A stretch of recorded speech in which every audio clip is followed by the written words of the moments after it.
মুডা আপনি দুই আমি দুই চাই তাজা আছে মোটামুটি ভালো ফরমালিন মুক্ত মহল্লার ডাড়া না মহল্লার তৈরি এটা তো ফারাকে তো কিনে আনে নাই এটা মোটামুটি ভালোই আর যদি বাজার থেকে না দূরত্ব আনলে এগুলো কিন্তু ফরমালিন সরমালিন দিয়া পাতা পুতা মরে জায়গা এটা তো আর পাতা মরা নাই জেতা পাতা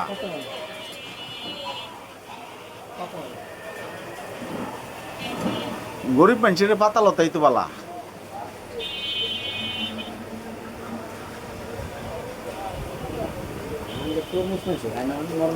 ঠান্ডা ঠান্ডায় তরমুজের দাম শেষ এটা বহুত নেতাগিরি করছে এরা তরমুজ লইয়া হ্যাঁ একবার আল্লাহর গজব দিছে ঠিক মতে এলে বেশ বেচা কিনা খা হ্যাঁ